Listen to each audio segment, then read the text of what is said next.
distribution,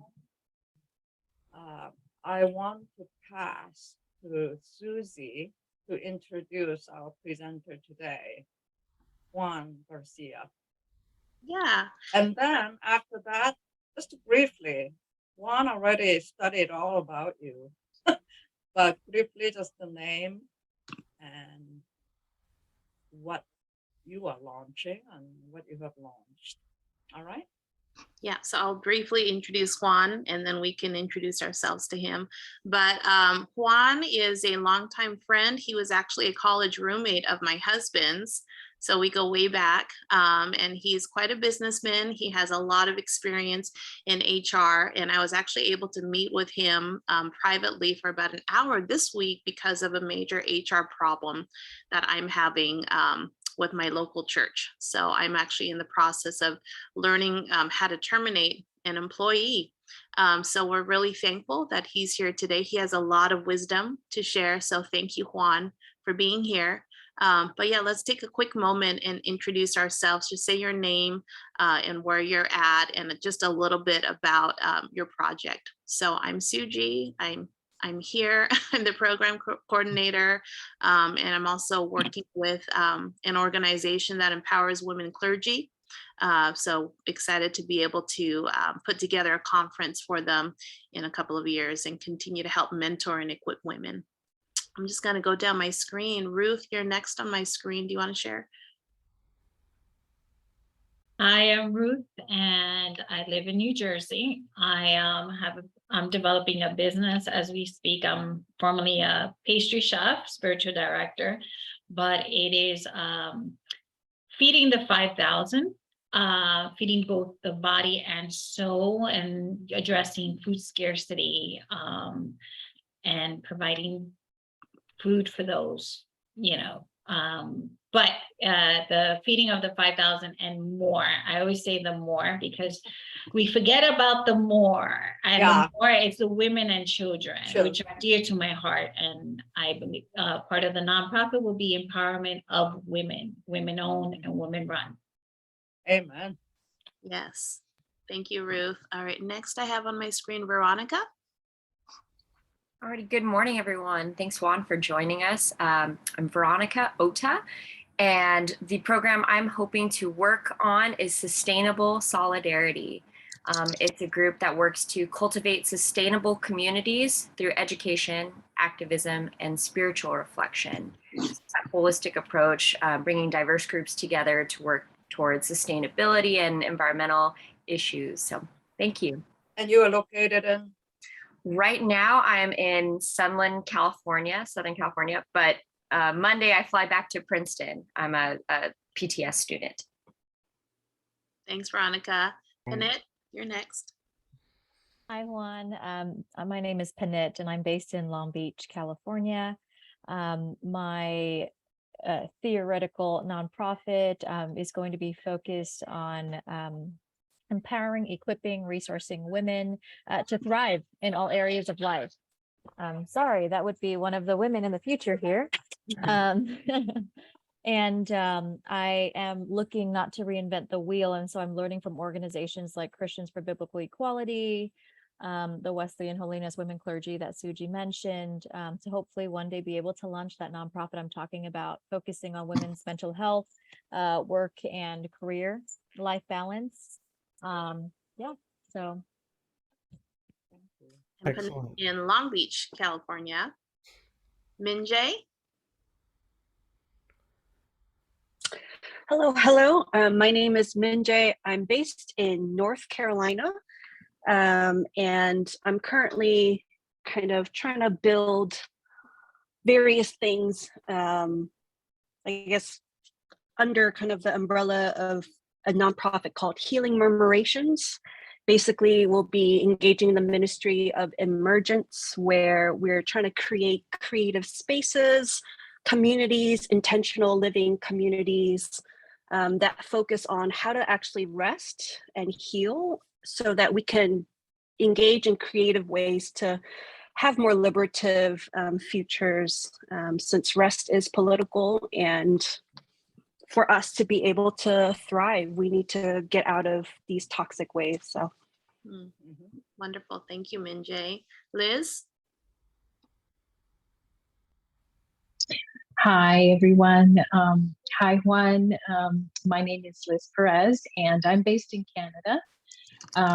Both my husband and I have been working in Latin America and Dominican Republic, Cuba, and Colombia, coming alongside the church there, helping to support and the work that Dominican and Colombian and Cuban leaders are doing in their communities.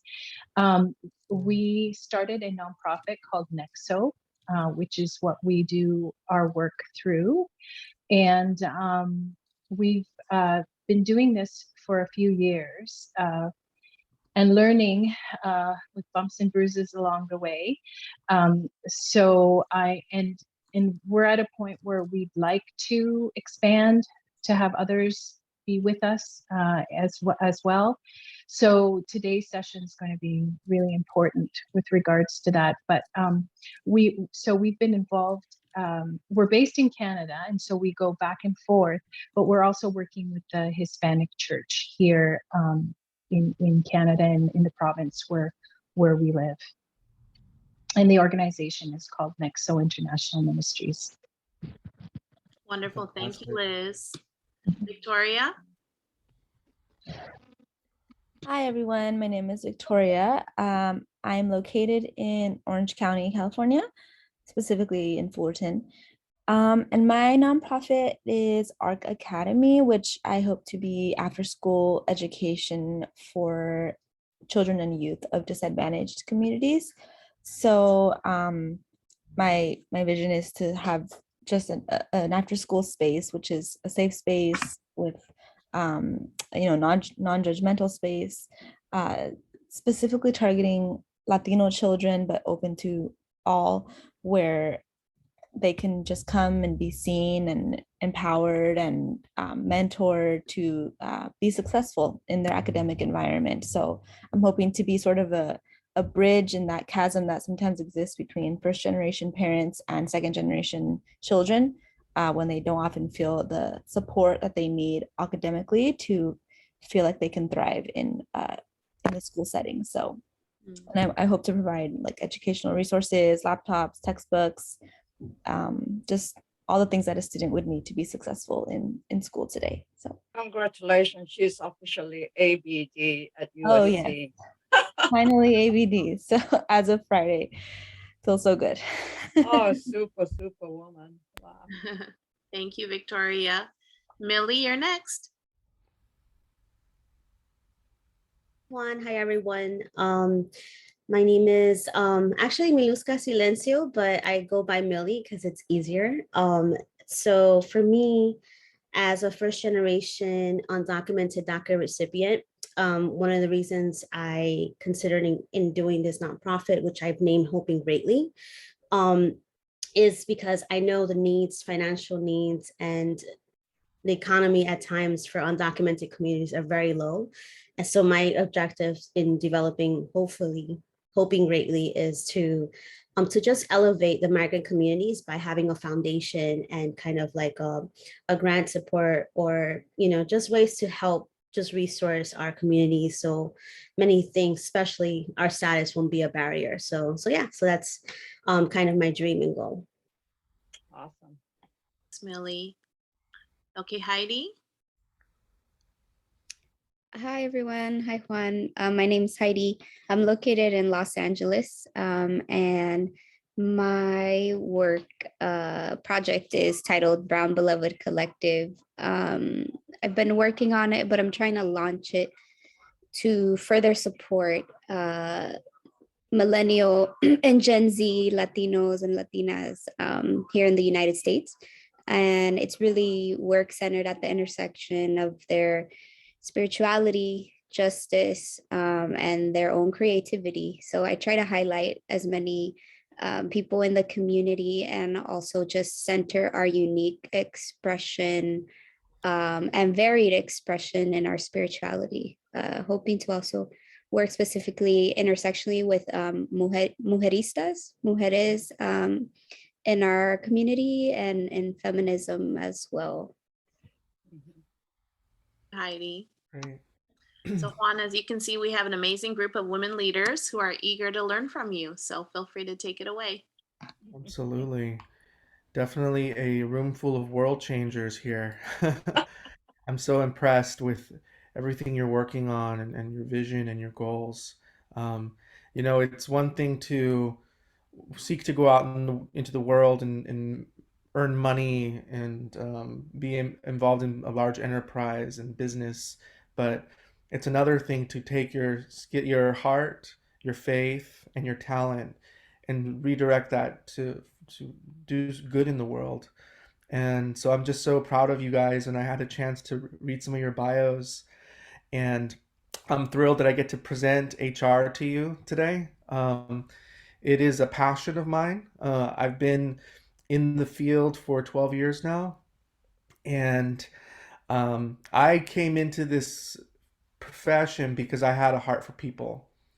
I had heard about discrimination in the workforce, and I thought, this is a place I can make a change. And I love developing people. And so my niche in because HR is so vast, there's so many components of it. And I've really found my niche in like the data and systems portion of it. But I've experienced all aspects of it. And I got my certification, my HR certification back in 2010. And so I love doing that because I got to learn a lot of the nitty gritty of the core pieces, which I'm gonna be doing an overview. My goal is to that you get some good exposure to some of the basic concepts, and certainly it's not an all include. There are pieces that you're gonna have to go and research and do some self learning. But I feel like I'm gonna give you a great overview and give you some tools that you could take and you can use in your own organizations and to supplement your own learning. Juan, I shared you as a co-host, so if you have any material to share on the Yeah, screen, you can. yeah. Let me go ahead and turn it on.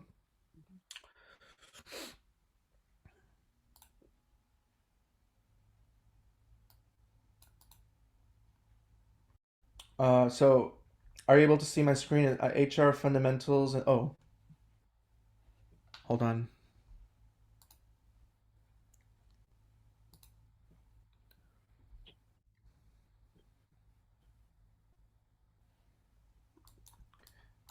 Thank you for bearing with me.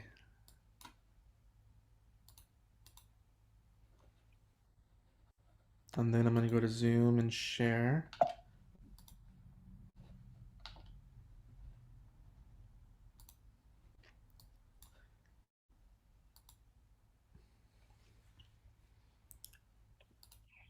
Okay, here, let's see, here we go. And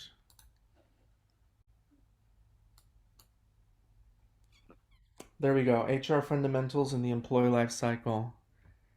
Are you able to see that? Yes. Okay, great. I'm so used to using Teams. I don't use Zoom very often, but again, my name is Juan Garcia, certified HR professional, and the industries that I've had experience in are healthcare. I actually kicked off my HR career in Southern California. I worked for Family Health Centers of San Diego, which is a nonprofit organization that reaches out to the underserved communities in San Diego County. So there we had women's clinics that offered prenatal services, HIV clinics, homeless services, and just primary care clinics. And San Diego is has a very huge underserved community because they do not have county hospitals like they do in other parts of the state. So I got my HR uh, hands and feet wet in a nonprofit, and so I dealt with the constraints of having to adhere to grants. Some grants are very specific in how much you can be paid out. Very specific in the background the hire has to have.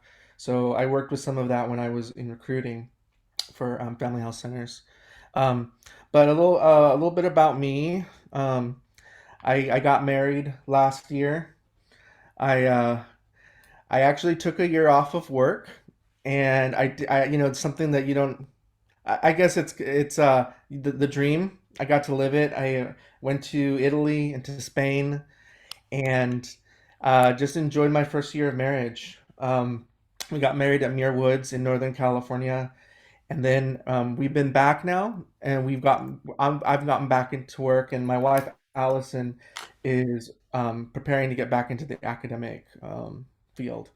So so she's been applying at some universities, and so that's a little bit about me.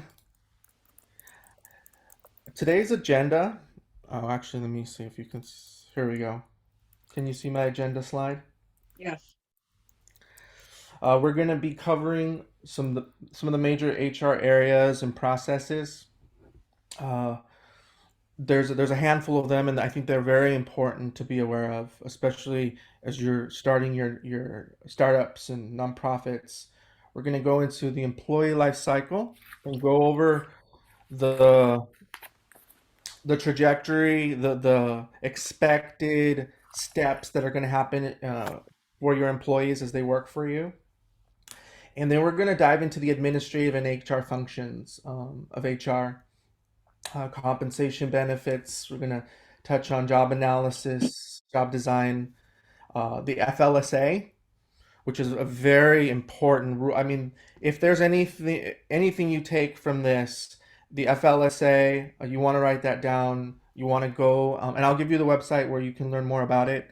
But that really dictates wage laws, overtime laws, and how you can classify someone as exempt or non-exempt, which is going to be very important when you hire those first few people into your startups. We're going to do an activity, and I think you already have the resources, the job description, handout, and the resume screening. Yes, I emailed it to everybody, and I also dropped a link in the chat if you want to get those ready to go. Great. And I actually have an update to the job description template, Suji. I'm sorry. I was reviewing it and I missed a piece. So I'll resend that through Zoom so everyone can have that doc. But the resume screening is as it was. Okay. We're going to touch a little bit on strategic HR, which is kind of the not the opposite of the administrative, but we'll talk about some of the strategies happening today in employee performance development. And then we're gonna go into HR technology and data, and then we'll review some online resources, and then we'll close. So it's a lot, and my style is you can go ahead and pause me, raise your hand if you have any questions, and we can answer them on the fly. Any questions so far? No, all right. So what does human resources do? I wanted to actually share the whiteboard. Let me see if that works here. And I wanted you to write down what you believe HR does or what you know HR to do. And maybe we'll do it in the chat. I don't know if I have whiteboard functionality. Oh, either. I'm looking right now. So it's okay. Let's go ahead and use the chat. If everyone will write in the chat what you know HR does, or maybe believe that it does, or is responsible for.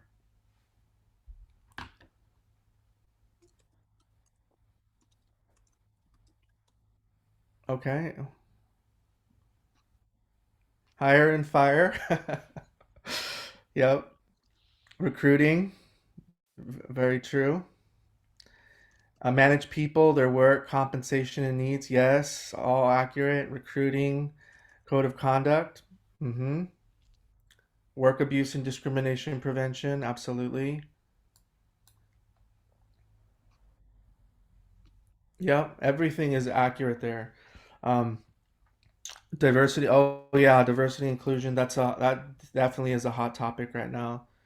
take take complaints, protect, yep, collect people's documentation for hire, protects confidentiality and safe workplace. Absolutely.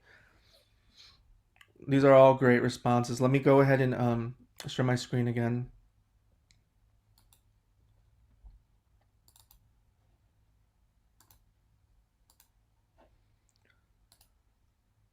Okay. So yes, all those are accurate. Human resources is responsible for all the human element of a company, from recruiting talent, developing them, training. We oversee the policies, the compliance matters. We partner with the business to make sure that we are getting the right talent so the organization can meet its goals. HR has become very strategic in the recent years. So here's kind of a fun slide. Do you know who this is? uh, so this is Roz from the movie Monsters Inc. And this reminds me of the way people used to view HR. You know, it's very administrative. No, it's not personable. It's just matter of fact. And um, so personnel office, managing employee files, payroll, purely administrative.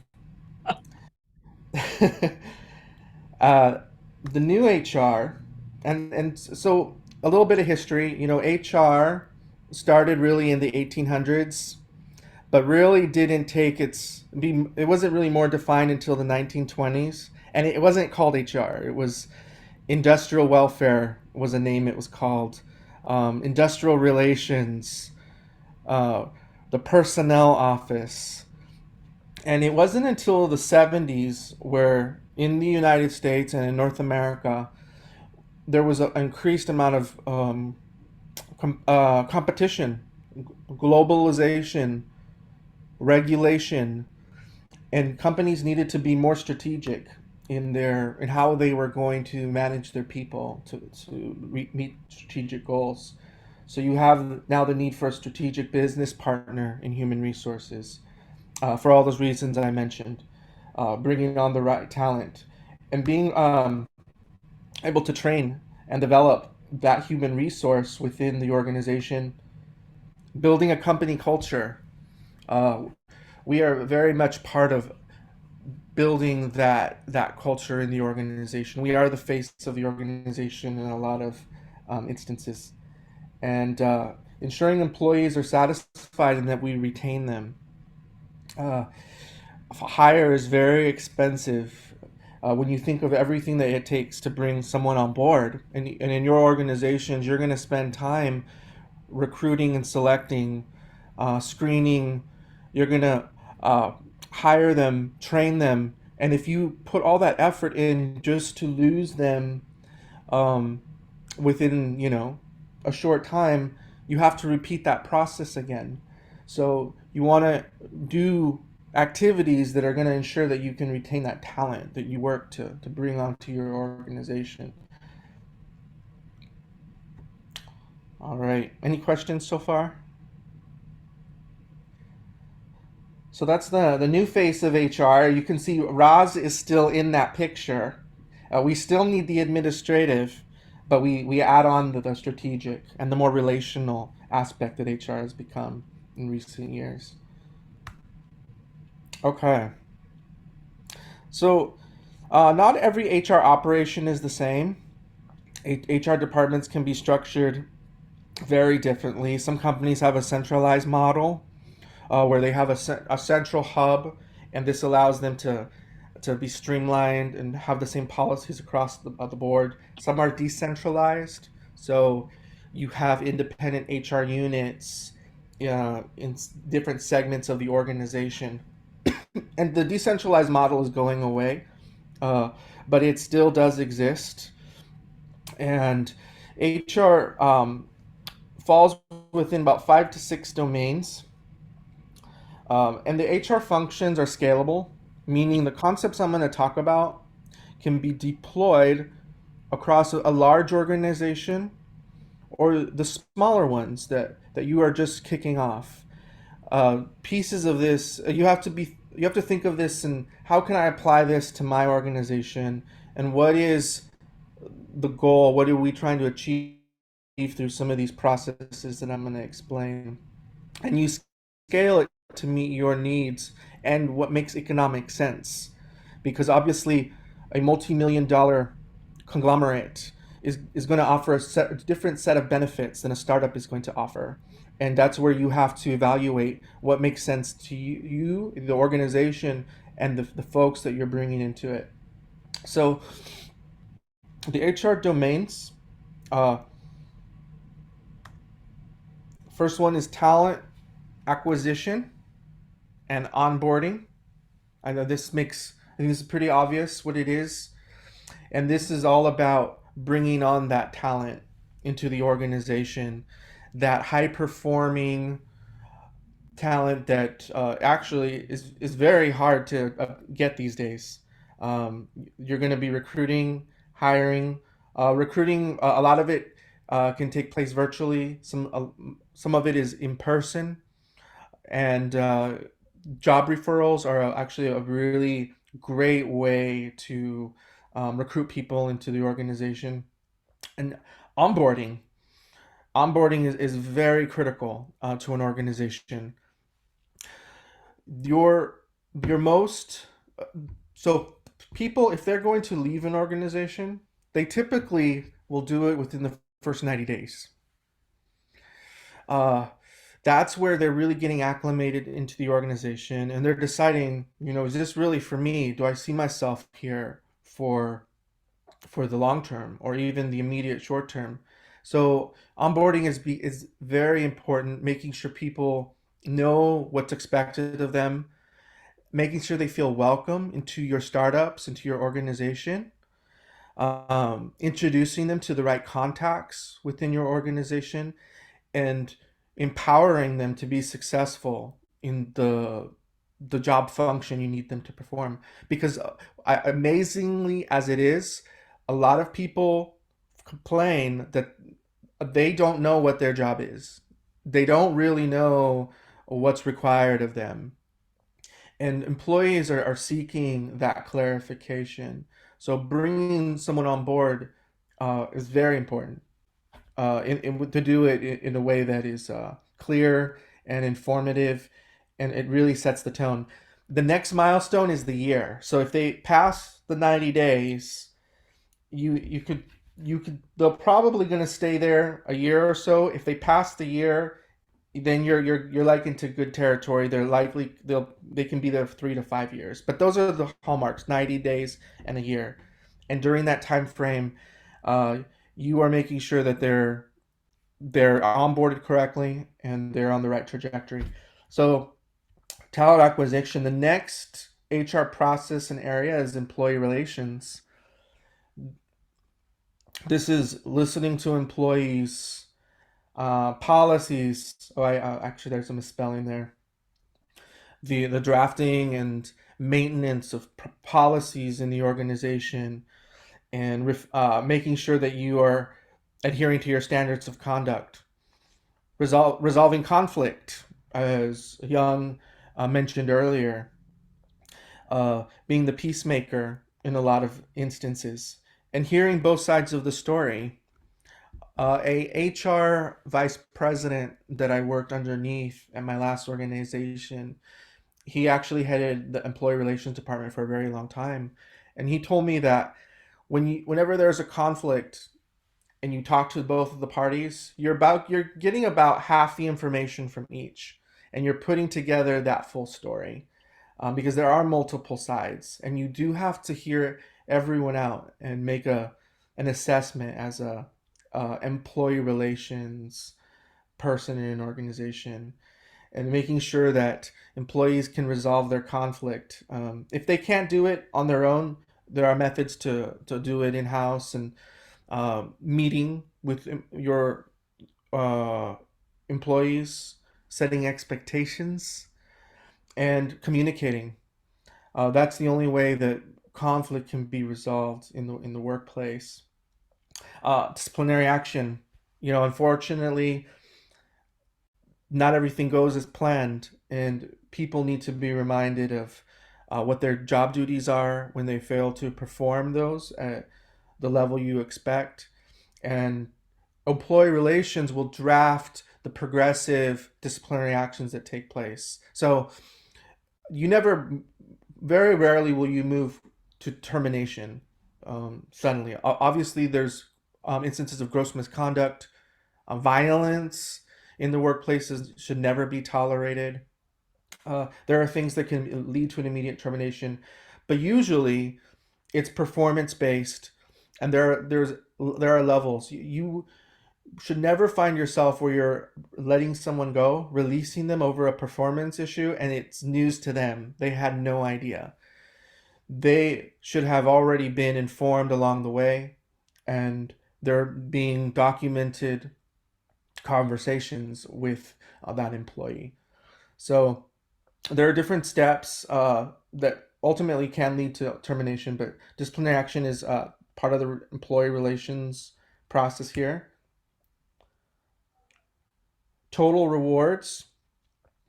This is everything that encompasses rewarding and paying employees. And that's not just money, that's benefits, recognition. Some people even Did you view. have a hand up? So, yeah, there's a question So, from so Heidi. sorry to interrupt. I just don't want to, I want to make sure that I'm in topic. Sure. If it's okay to go back to the disciplinary actions and releasing. So there are things that I've noticed certain nonprofits and churches do, which is sign an at-will agreement. Okay. Is that legal? Because that basically states there is no reason to let an employee go. There can be no reason to let an employee go, therefore they have the full rights to do so. And I've seen this done at small nonprofits or churches. And is that legal, or is that susceptible for a lawsuit? Yes, an at-will agreement is legal and it varies from state to state. It is legal in California, and but there are some stipulations to that. That doesn't excuse an employee for falsely terminating an individual with no justification. Uh, it gets sticky, actually, but it is a legal practice because on the flip side, an employee can leave whenever they want to. They're not bound by any contract, but the law does protect employees from retaliation. So if they're being let go because they were in some way being discriminated, or they brought up a whistleblower grievance, they saw something that was illegal, or brought something to the attention of leadership, and then they're retaliated against. And sometimes retaliation isn't just terminations, it's giving someone the undesirable schedules, or the duties that no one else wants to do. To That make can be them seen as quit, right? retaliation. Yeah, it can take various forms.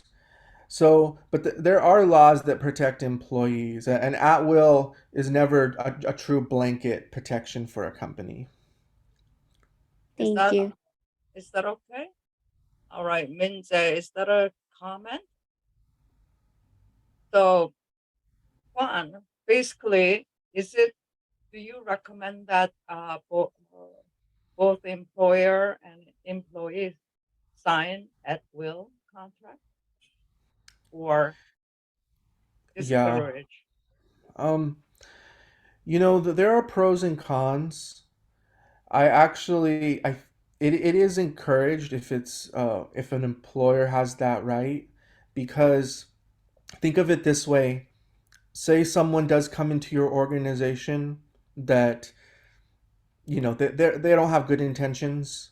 They end up not being the best fit, and after lots of disciplinary action and trying to follow up with them, things just still don't work out.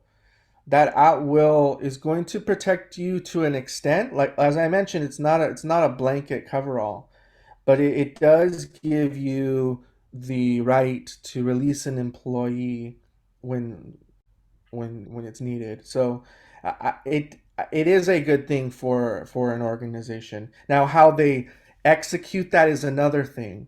Certainly, there are organizations that abuse that, and that's never appropriate. So, but that would be my response, Young, to that. Okay. Thank you. You're welcome. Any other questions? All right. And I hope I'm not going too fast. No, you are not. All right, the next HR area is data, time, and payroll. So this is dear to my heart. This is the area of HR that I work in. And my goal and role is to secure everyone's data, to ensure that it's always the highest integrity, that we don't have issues in it. Because at the end of the day, we use your data to ensure that you get paid correctly. Um, I'm sure you've heard the horror stories of folks who are constantly having to count the hours on their checks and keeping track because they seem to be missing time and money. That no matter what you do in HR, if you can't pay people correctly and on time, you are going to have unhappy team members in your startups. So take this section here very, you know, very importantly because it has a very strong bearing on the satisfaction of your employees. So also the fun part of this for me is I get to do analytics and look at trends that happening in the business when you have that HR information, and it helps the organization make better business decisions. What is PTO? Paid time off. Okay. Yeah, so most employers offer a little bit of it. The companies I've worked for will offer a couple weeks, 2 to 3 weeks. And in California, that actually has to get paid out. If you accrue it, it's seen as a wage. In places like New Jersey and in New York, which I've actually worked for companies on the East Coast, it's a use it or lose it. So it varies from state to state. Mhm.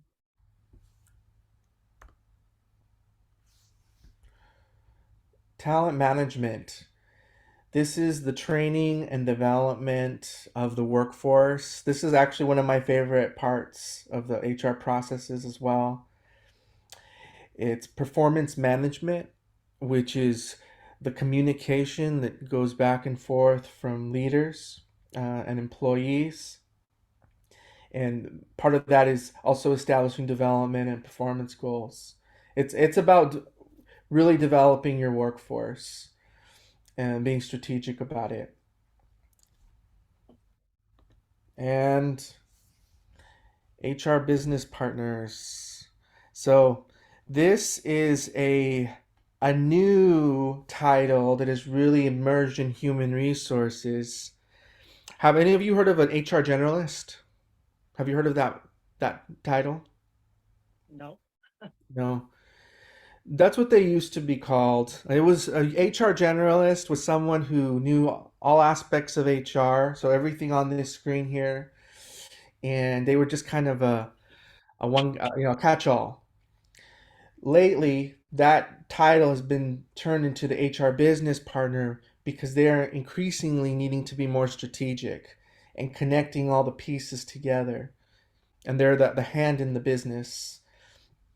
And in your startups, you'll need to take these 5 processes here and integrate them into your employee program. So let me give you an example. Uh,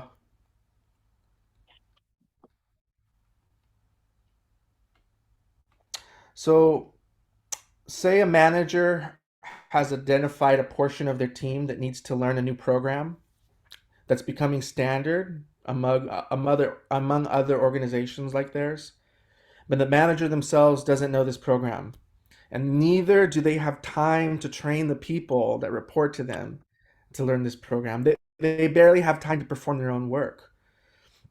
Also, the team is so stretched that they don't even know how they would be able to relieve someone so they can go take this training. The HR business partner would take that problem and start to connect these HR pieces together. So they would partner with the manager and evaluate maybe some external training they could purchase, they could review, so that manager doesn't have to get off of management and leave and train those folks. They can evaluate in-house learning or external learning, and then they would analyze the rest. Oh, I'm sorry.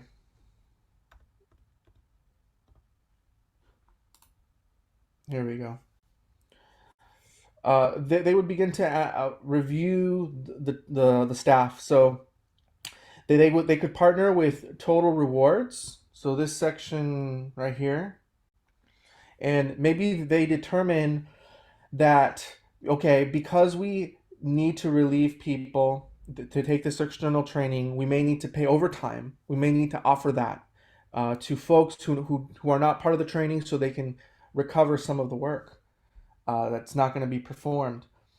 And that HR business partner might say, well, you know what? I'm going to look at HR time and payroll information because I've heard that there has been some attendance issues.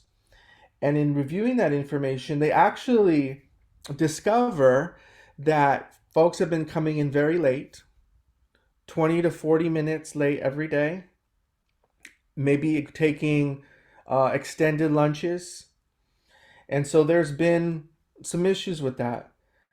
What they do is then partner with employee relations to review the time and attendance policies and go back and remind employees of those standards that they agreed to. And not in a condescending way, but remind people and even maybe have a training and a webinar. Whatever is the best way to communicate about getting back in line with those time and attendance policies. And say they correct those, and they now begin to see that they see a 20% increase in productivity. That eliminates the overtime that they were planning on paying out, and it's allowing the team to still be productive while this group goes and takes this external training to get them on board, to get them competitive with the other organization that was similar to theirs. So in that example, that HR business partner took elements of these processes to deliver a business solution. They're looking at data, they're reviewing policies that have been forgotten, and they're working with the folks who pay people and management. So they're putting all the pieces together to bring a solution to the table. And that's what an HR business partner's role is to do. They take their HR acumen and execute it in the business. Any questions? Yuri, is that a question? Oh, there's one. It depends on if you are exempt or non-exempt. Can you clarify a little bit, Yuri? This may be a North Carolina thing, but I had most of the time being, I think that past year was the first time maybe I wasn't exempt. The exempt would be salaried position, so you get the PTO sort of, but you never get the overtime. And yeah, it's not correct. It's not really tracked in a rigid ways.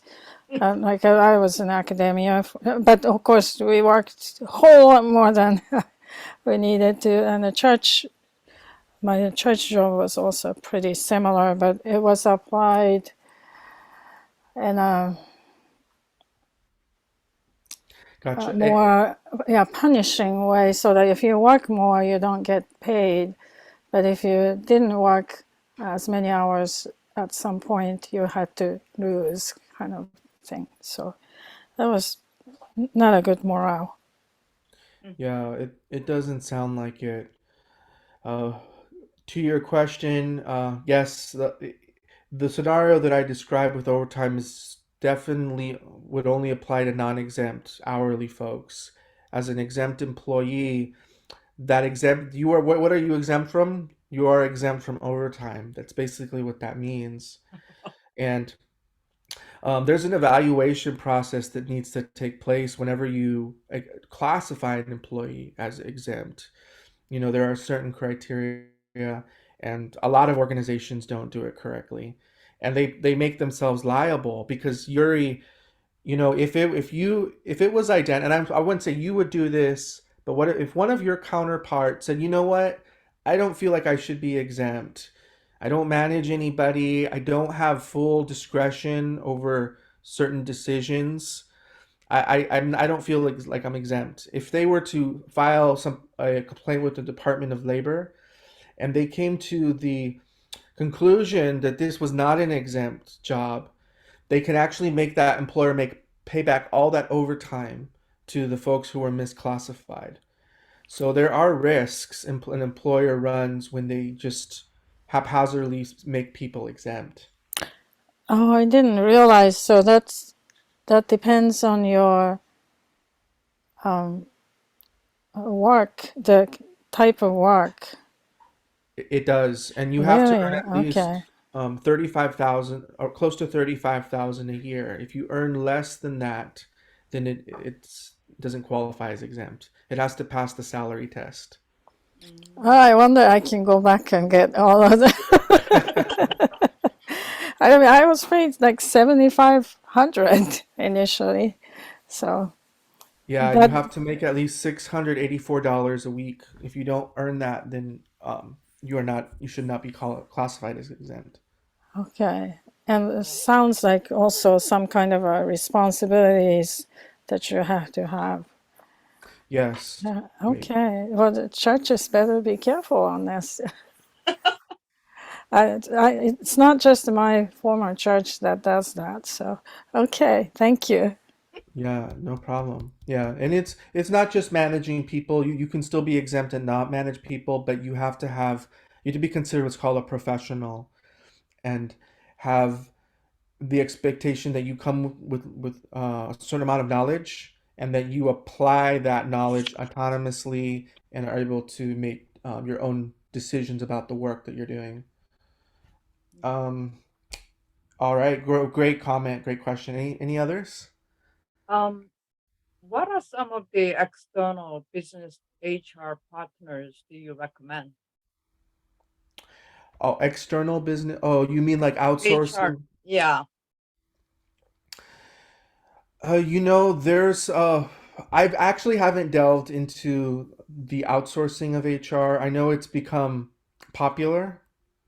Have you heard Uh, of Mineral? I keep getting email from them. Mineral. oh, really?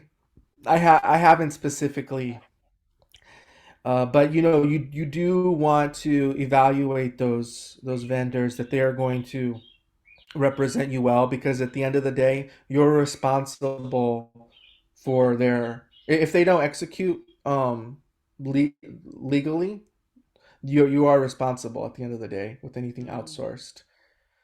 okay. But yeah, that's a great question. I should look more into that. Any others? And just going back to the exempt and non-exempt, um, so it's assuming a full-time position, or it can be cut into like quarter time and then still professional and exempt, or It's not necessarily the hours. Um, Usually, it's considered exempt positions are full time, but there isn't anything that prohibits someone working part time who would be exempt. okay. Yeah. As long So, as they're meeting that compensation criteria of making $684 a week. uh, on a full-time scale, or As a minimum, earning that much so as a minimum. so it doesn't matter. Okay, that's interesting. Okay. Thank you for clarification. And I guess there's also a opportunity to use contract people, right? As opposed to, does HR also cover that? Yes, contractors. A lot of organizations utilize them. With contractors, you do have to ensure.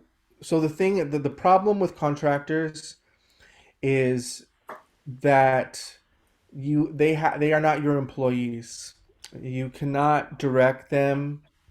You can't dictate how they perform their work. You can tell them the work that needs to be done, but not how they are to perform it. They utilize their own tools, their own resources, and you have to keep that hard delineation between contractors and employees. You would never invite a contractor to participate in a training, a company-wide training, or any company culture events, because if you start to breach that line between contractor and employee, they could start to feel like an employee and open a litigation saying that they are an employee and they are entitled to the benefits and compensation that you give to your regular workers. And so it's always advised that you never mix their data with the other data of your full-time employees, especially if you're getting audited. So and your contract, with the contractor, you don't pay payroll taxes. It's like you bought a computer, or you are spending money on uh, on resources. It's like you bought something, so you don't pay taxes when they're working on your team, and you have to be very careful how you handle them. So then what if contract workers want to participate and volunteer to come to some of the activities? Yeah, it's kind of, that's kind of a gray area a little bit. It would definitely never be an expectation or a requirement. Uh, and there's also the personal relationship you have with that person that I think also is important that comes into the picture. But to completely remove yourself from any risk, you would never invite them to that type of event. Mhm. Yeah, I was actually a contractor for a while for an organization, and I actually felt very left out. I uh yeah, because they were having these big powwows, and getting information about all the goals coming next year, and I wasn't invited to any of those. And they were have offsite trainings, and I was like, man, I'm not having fun here. So, um, I was making good money, but I didn't enjoy being a contractor per se. Mm, thank you. All right. Um, Next, we're gonna talk about the employee life cycle from recruiting to terminations and what that looks like. So right here, I have a diagram. And here you see the beginning of the employment relationship is the person being hired. We have onboarding. So that's that phase of 90 days to even a year of acclimating the person to the organization. And that means several things. Them really understanding their job, being trained to perform their job, learning the company culture, knowing who their contacts are. It means even knowing the neighborhood that the organization is in. knowing where to go for lunch. I mean, it's as trivial as those things, but everything adds up. Those little things add up to a great onboarding experience.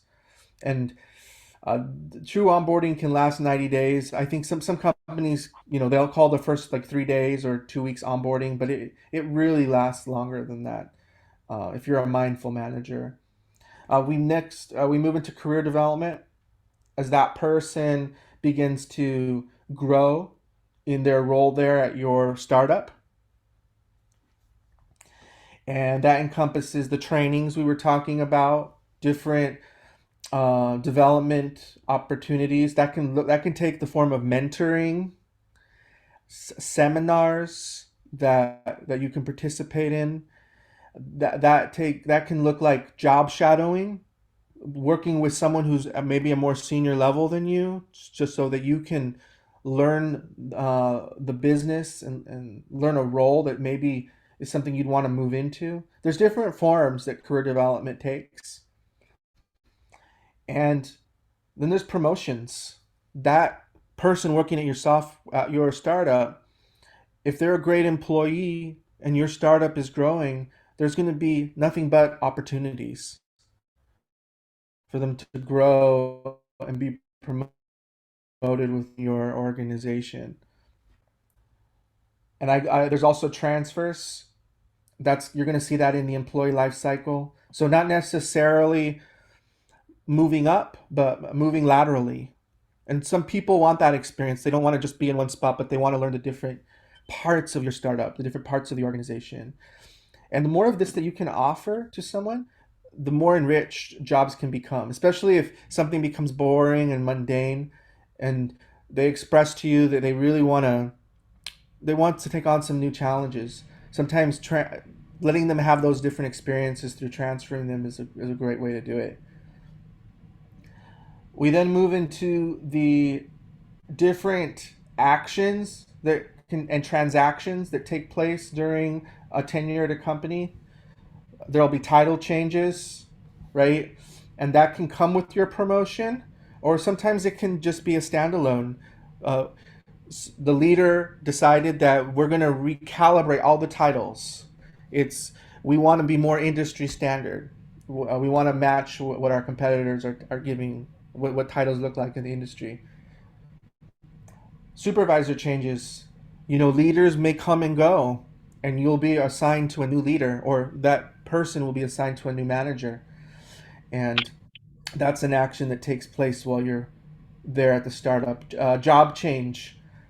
That can go along with a title change. It usually does. If you have multiple layers moving to different locations, moving from the Los Angeles facility over to the Riverside facility. Department changes. Going from marketing to outreach. And so another important reason I list these transactions is because you want to document them. You want to document the dates that they're taking place. And even if it's a you don't have a fancy system yet, documenting in the personnel file is sufficient enough for a startup. And the reason is because you want to be able to go back if there's ever litigation, to go back and see the clear dates that people moved into roles. Also for diversity and inclusion, once you have these in an electronic system, you can do analysis. Okay, how many minorities are being promoted? How many of certain protected classes are getting job changes and experiencing that upward mobility? So documenting this is really important. The company I'm working at today, I'm helping them get all this set up. They have not been doing this. Everything that they have is point in time data. So when you open up when you go electronically to what they have, it's just what it is as of today. If they have a title change, they delete the one that they had and put the new one in, and there's no way to look to see what it was in the past, which is that's not good, not from a risk management standpoint and also from an employee development standpoint. So we are actually setting this up at the company I'm working for today. Over here on the right hand side, we have a leave of absence.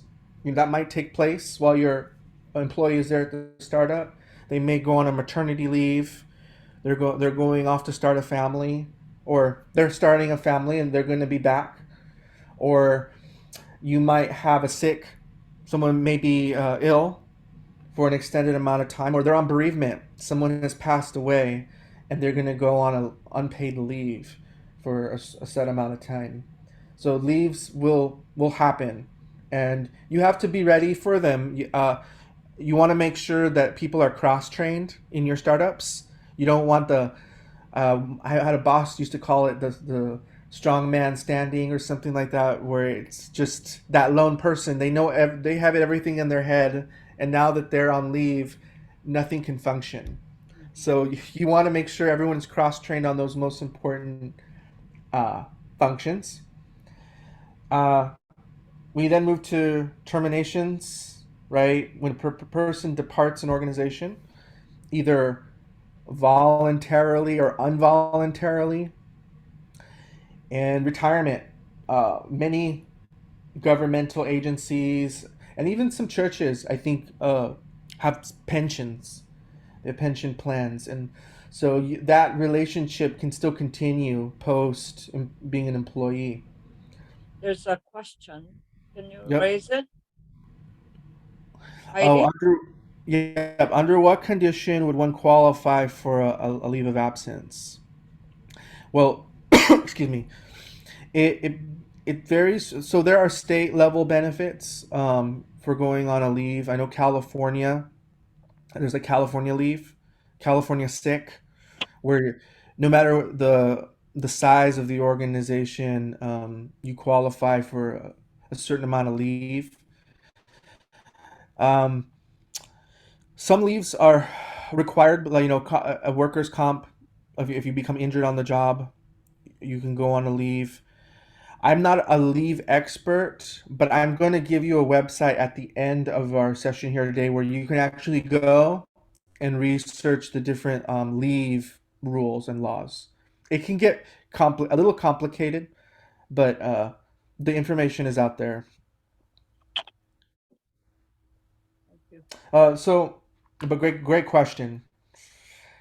I have the common statuses that an employee will have in their time with a startup, with a company: active, leave of absence, and that leave can be paid or unpaid. So a company sometimes will decide to pay someone, and it might just be out of the company's goodwill, but sometimes it is required by law, and the states can dictate that. I know COVID had certain leave benefits, so and it impacted small businesses who, they didn't know anything about leave, and then all of a sudden they had people getting sick, and they needed to ensure some level of income was continuing. But suspensions, so you will see this often with performance. If someone needs to be suspended for a matter of time, if a visa has expired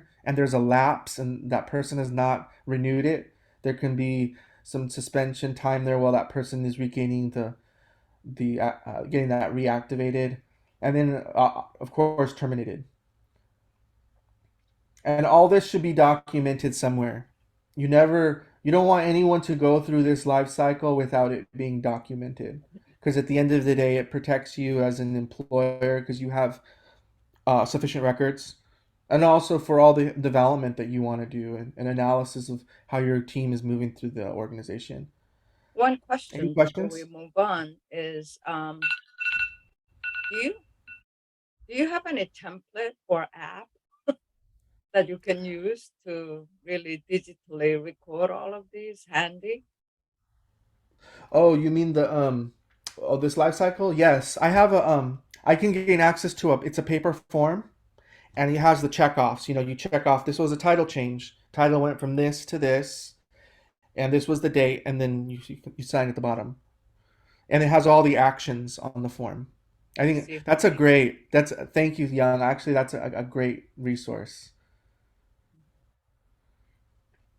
Any other questions? Oh, here we go. So is it legal not to hire people on a visa other than permanent residency or citizenship?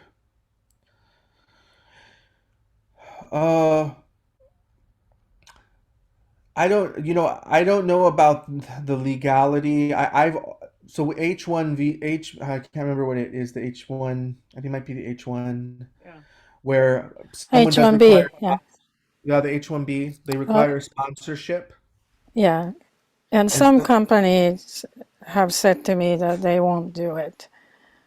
I mean, that's back in the days I was on a visa. oh, right. Yeah, It, and then go oh, go ahead. ahead. Yeah, it is up to the organization if they're going to sponsor an H1, because the incentive in the United States is to hire residents and permanent citizens, and the H1 is more of a is to obtain talent and skills that they cannot find locally usually, but it does require sponsorship, and it is up to an employee's discretion.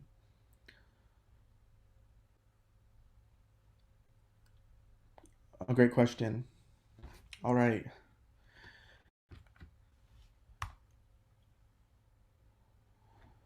So we're going to talk about administrative HR. Uh, we talked already about payroll. We have to ensure we're paying our people correctly, accurately, on time.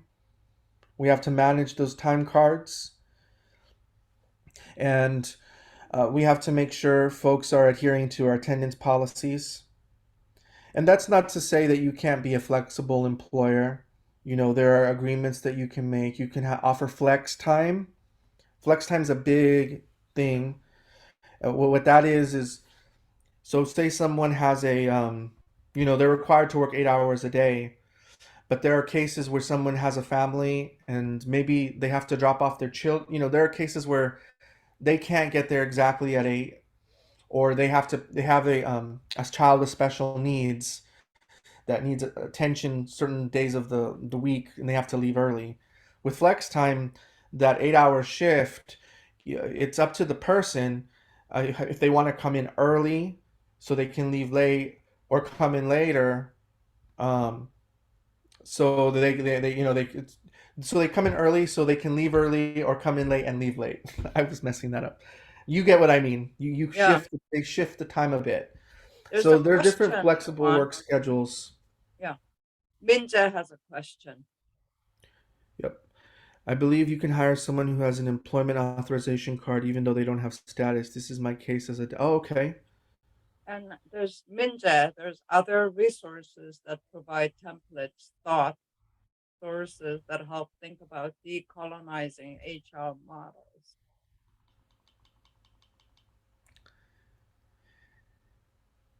Yes. And have any of you ever? Well, I'm sure you have, Young. And all of you have signed an I-9. Whenever you get employed, and they ask you to bring your social security card and your identification. Excuse me. On the back of the I-9, it lists everything that is required to prove your authorization to work in the United States.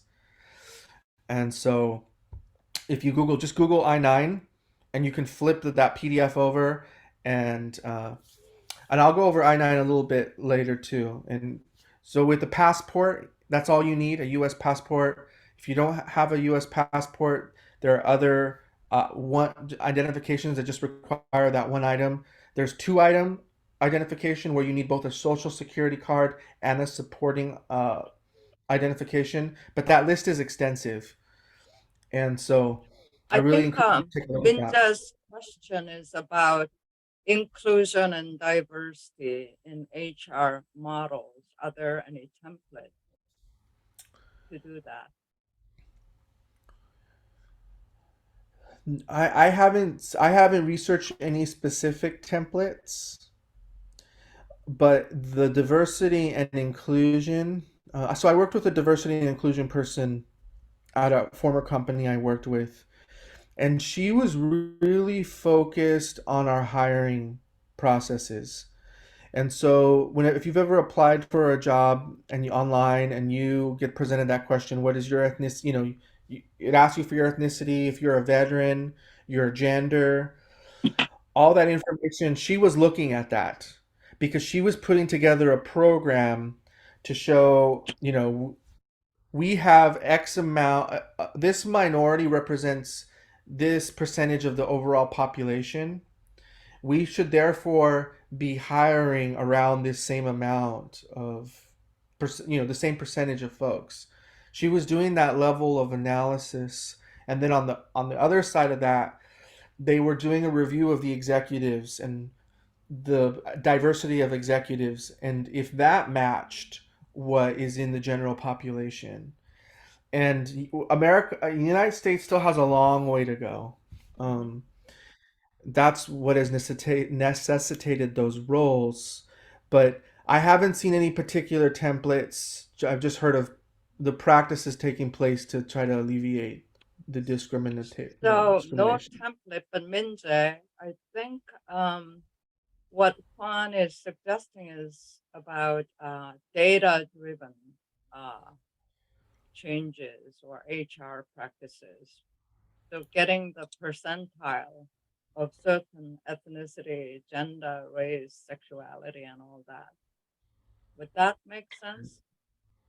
It does, but I'm also thinking about just assessing what's been happening over the 2 years, because we're recognizing like our work culture is very much able-bodied work culture, and trying to think through ways that push against like you have to set through like certain amount of hours per day, have very limited sick leave, and I'm also recognizing for those who are not middle class white nuclear families, like our definition of care and community care, like grieving deceased, is very broad.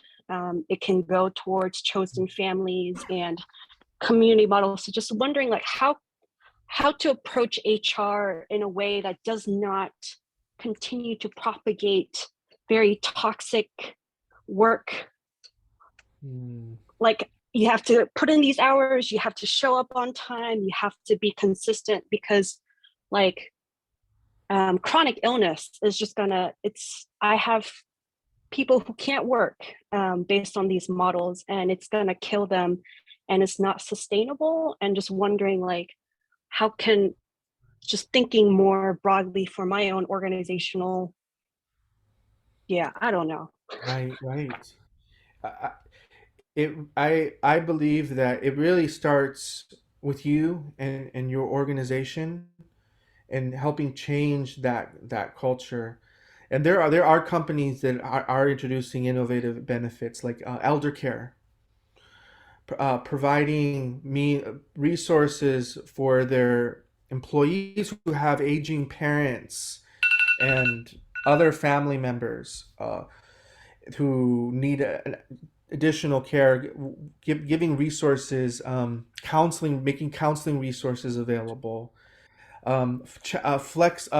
flexible work schedules, which is not only the flex time I described, but allowing someone to compress their work week, where if they know they can come and do a 10-hour day, and they can do those if sequentially, then taking 3-day weekends off consistently, or rearranging their schedule. You're in your organization, you're going to have the authority to set up those benefits and those schedules.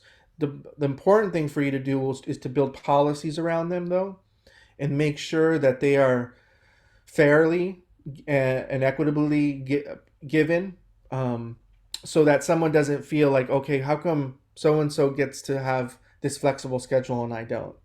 So you want to think about that, but you are free to have your own benefit offerings, and you want to survey employees too and see what's important to them.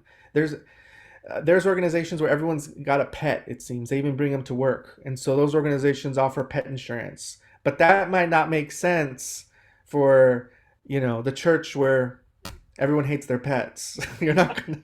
So Juan, we have a lot of questions are popping up, but before we get to Heidi and Liz's questions, Mm-hmm. HR culture is radically changing during and Mm-hmm. after the pandemic, even hybrid model, remote work. So that 9 to 5 office work is gonna go and it's going out the door. So there has to be Correct. more flexibility, and then 4 days work. Many other organizations I've seen practice that. Mm-hmm.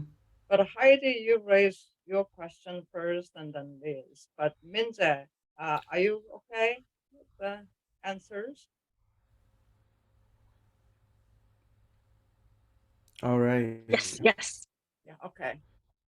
Heidi, and Sorry then for Liz. yeah, sorry for any background noise. No, I think just going on the questionnaires, like the veterans question, or even the are you Hispanic or Latino? I always wondered if any of those questionnaires were an attempt to diversify, like affirmative action does for some colleges. But I literally have no clue like why we're being asked those questions in when job applying. Sure. Well, the applicant tracking systems that I've worked in, we actually don't allow the recruiters to see those responses. That's purely for our own measuring stick to make sure if we notice we're hiring a particular group that we can identify that. But to someone who's making the hiring decision, they're not. They're at least the organizations I've worked in can't see that specifically. Yeah, They have to learn that from talking with you and learning about your background and your skills. They're not going to see it in your data. yeah. That seems to be the case in California. Now, Liz Perez. Thank you. Oh, you're welcome. Liz, you can ask your Yes, question. Yeah. sure. So I'm in Canada, and some of these things with regards to labor laws and others might be different here in Canada, but I think it might be similar with regards to hiring people from the LGBTQ community, and it is such a murky, complicated area. But how do you, as an organization, handle the fact that you would if you could, but oh, it's just such a difficult area. But Wow. it would go against the beliefs of either your church or organization. And how do you protect yourself from being sued?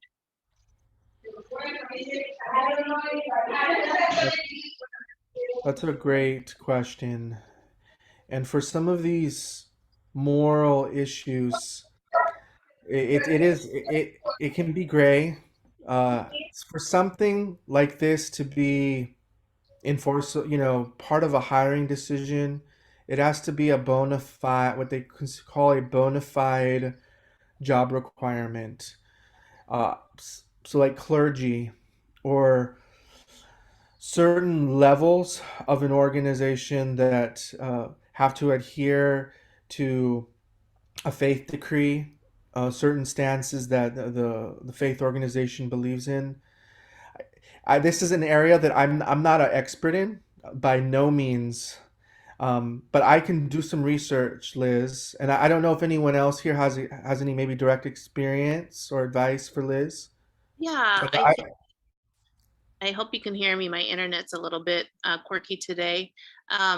Yeah, for our church, and we're part of a denomination. So we have a denominational stance that's written into our kind of our core beliefs nationally, but for each church as well, some of those things need to be written into your employee handbook as far as kind of behavioral guidelines and staff guidelines. And I know that this is it's a huge issue right now, not just for churches, but for educations, for universities as well, Christian universities that started, as Christian schools or colleges, and now are in this dilemma as well with hiring. And so it definitely, it's one of those things that it varies. It's a case by case scenario. Each church, each denomination has a different stance on where they're at. So as long as it's very clear in your policy book, employee book, and also in the written job description, that's the best way that you can try to filter out people that you don't feel are aligned with your beliefs. But it's hard. It is one of those things that people can sue you for anything, and that's a huge one. And it does, it falls under some of those discriminatory laws if you're not careful with how you present what the position is and what you're looking for. So, Liz, thank you, Susie. But Liz, I think it goes back to your mission statement and hiring practice. So if your organization's mission is not necessarily advocating for, sexuality issue, then I think your job description also has to match your mission statement. As long as somebody doesn't come in and say, I'm going to do sexuality advocacy. But if another scenario is that I am part of LGBTQ, but if this person, is somebody mute? If this person is more than sexuality, I mean, that person can be an and deliver mission of yours, so to speak. But as long as the person is not going to use that job to do sexuality advocacy under your organization, I think it should be fine, is what I'm thinking just out loud with you all. Any thoughts on this? This is an important question.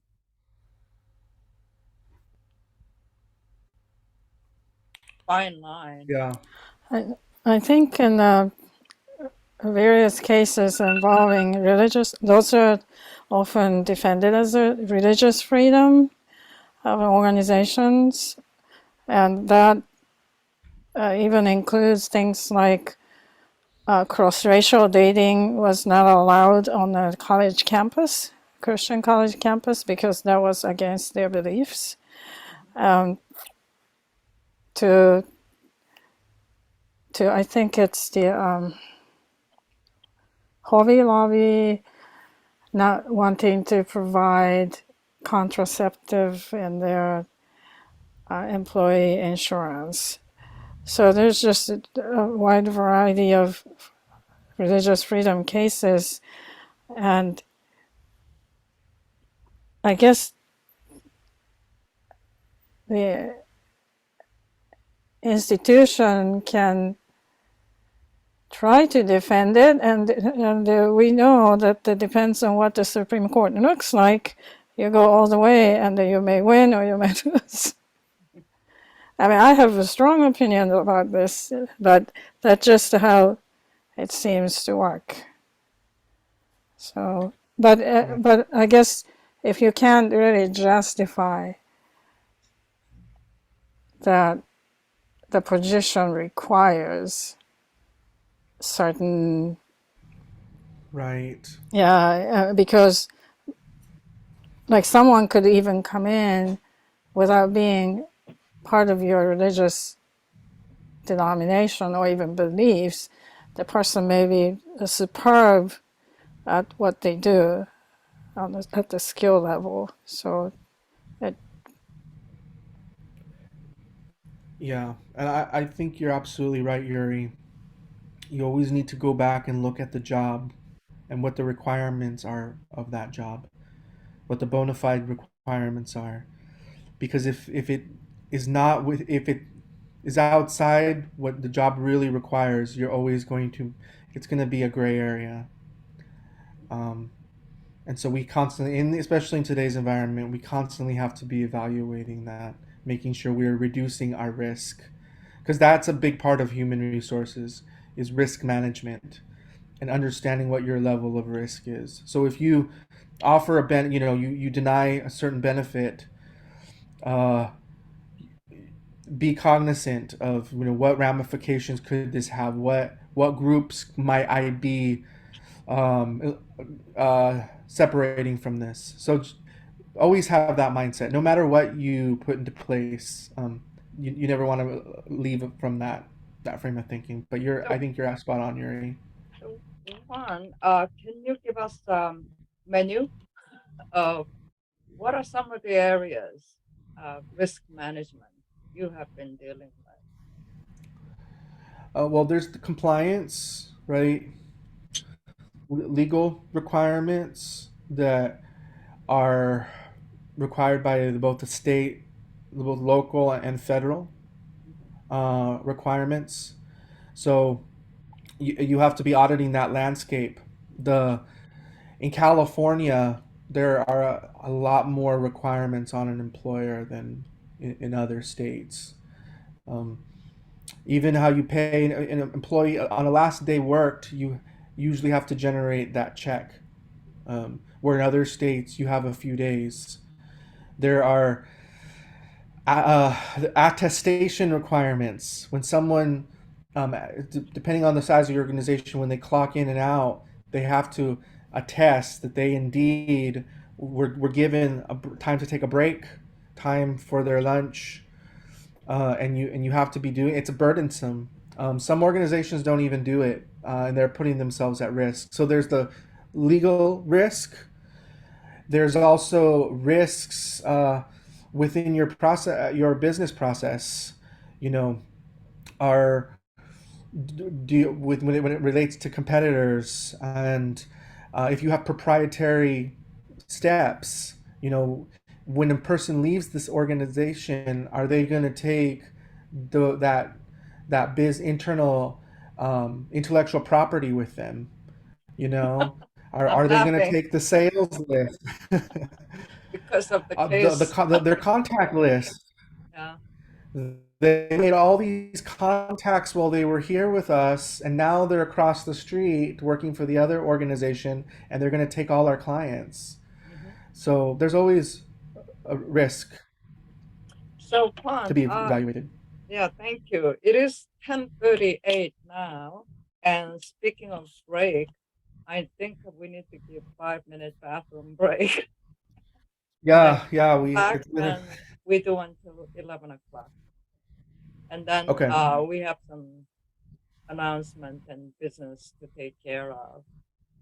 Is that okay Sure, with everybody? 5-minute bathroom break? Sounds good. sure. And then you said So, we'll run until 11. yeah. Okay, Yeah, and all right, whatever you couldn't cover all, you can send us and people can do on their own is our policy. sure, So yeah, 10:39, almost 10:40. Can we get back at 10:45? Yep. All right. sure. 5-minute break, everybody. Yeah. Mhm. I'm gonna refill my coffee.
So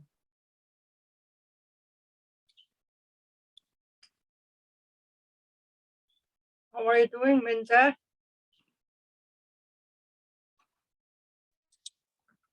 I'm hanging in there. I'm getting by. So are those all art pieces done by you? I wish they're puzzles that instead of like buying prints, I did puzzles for like a meditative practice and Oh wow, they're trying to proudly puzzles. show it off. Wow. Yeah. You're a very creative person. I'm super excited what you're gonna launch. Trying to. Yeah, sounds good. Well, welcome back, everybody, and please stick around. We need to do some word cloud and all that kind of thing, and your takeaways. So, Juan, we are back. Got my Excellent. coffee. Nice, nice. All right. Welcome back, everybody. So because of our limited time, I've selected, I think, some of the most important aspects I want to go over. Hiring employees. So we talked about the I-9. That is a legal requirement that you absolutely must complete for every hire that you make into your organization. You need to have them complete a W-2, which establishes the correct federal tax withholding. And if you're in California, the DE-4 for a California employee, which establishes the state withholding. So What's these it three called again? W4? The W-2 is the federal tax form, and the DE-4 is the California tax form. And what's I-9 again? That verifies a person's authorization to work in the United States. Oh, that's only for non-citizen. Okay. Oh, it's for both. It's for What? both U.S. and non. Oh, I've never heard of I-9. Isaac is asking us to submit I-9, just for your information, Young. Because yes, let's tie to our cohort. At the end of this, program, for their successful submission of case statements and documents required, they get reward and they get paid. So then it's $1,200 for each person. And do they need to not only send Isaac W-9, do they also need to send I-9 form? Well, for these payments, so these are they are not employees though, correct? They're No, just receiving the they're not. payment. Oh yeah. No. The I-9 is only if you're establishing an employee relationship. Right. So it's only W-9 that I collect from all of you. And then one more question. Liz left. She had some church meeting. So she's Canadian. And I've been mulling over this issue. If it's below 600, then I don't have to mull over. But it's $1,200 per person. She's Canadian. Is it totally aligning, compliant to the law if I were to use her U.S. organization? And on the memo, this is for how to feel your passion. I don't I actually don't know the answer. Come on. um I don't but just from my general thoughts and knowledge, I don't think it would be something that you're not authorized. It's not like you're out of your legal bounds to make a payment to a non-US citizen like that. It would really be within her it's on her side to make sure that she with the country of Canada claiming that on her own tax forms within her country. But I don't think there's anything that would fall on you. I Young. don't think I can request W-9. I'd rather not. I don't know. If it's an Yeah, but organization that Isaac cuts the check, then we don't need to request W-9 to an organization. Is that correct? I don't believe so, but I'm not 100% sure. Yeah, I'm that's my sorry. homework. Okay. All right. All All right. right. Um, you want to make sure that your candidates are completing a job application and a resume, and that you're putting that in the employee file. Mhm. That you're completing any references, having a job offer letter signed, and then signing a job description. So all these items you want to make sure are in that employee file. Other items that are optional would be a drug test and a criminal background. But I don't know why you would want to hire someone without first doing a criminal background, especially if they're working with certain populations that you're serving. Um, if that person were to come on board and someone were to become harmed because and they're under while they're performing their job, you would be liable as an employer.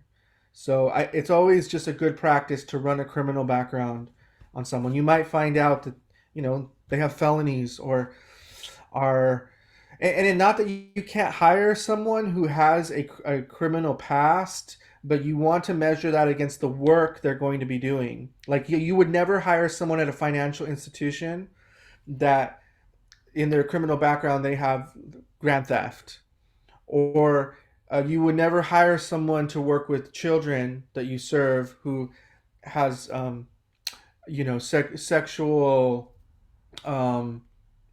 occurrences. Mhm. Yeah. So criminal backgrounds are important. Last part is reviewing the company policies, right? We talked about that earlier. Having that handbook and making sure before you hire someone that they are reading during the hiring steps, they are acknowledging that they've received these policies, are understanding them, and have a chance to ask any questions. These include anti-harassment and discrimination policies, dress code policies, meal and break, social media. What is your stance on folks posting things online that might be contrary to what your organization's mission is? So these are things you have to think about. So have a handbook and create policies. And you know what? Your policies don't have to be, these crazy technical documents. There are many templates out there that are easy to understand. You just have to be consistent in whatever you decide is a policy. Can you You'll be send us amazed. the best example template of HR policy?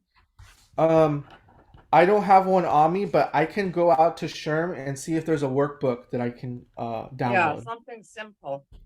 Sure. Will do. And then I also offer I'm doing the action form also, Young, where someone can actually write down the thing that the change that's happening in employees. So record keeping template or app. Yeah. Okay. All right. So let's see how much time we got. We got about 5 more minutes. Let's go to slide 20. Any questions? This is your chance. Yes. Yuri? I'm curious, at which point in the organizational development do we need to, I can see I need to think about these things, but to actually put things in place. And the beginning of it. Yeah. You want to have these in place before you bring on your first employee. You're going to want to take some time, think through them, and establish them, even if you only have one person on your staff.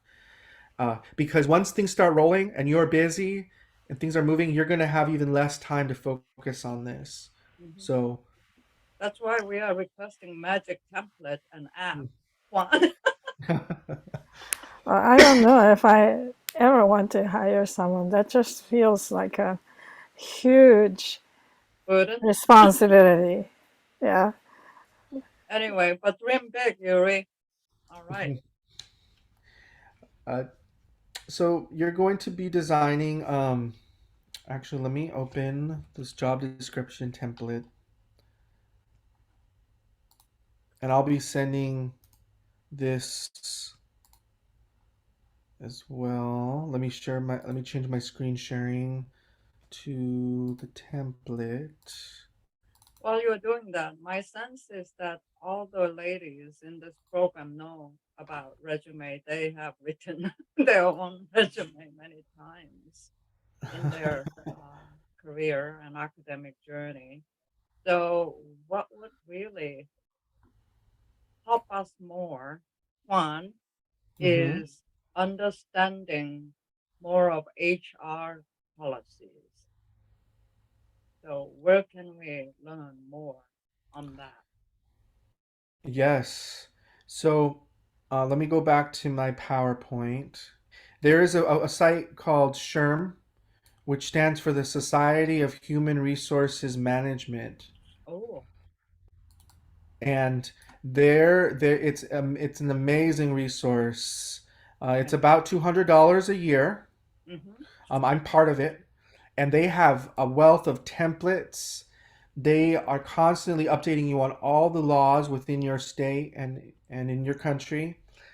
And they have just easy to read articles on all the changing dynamics within HR.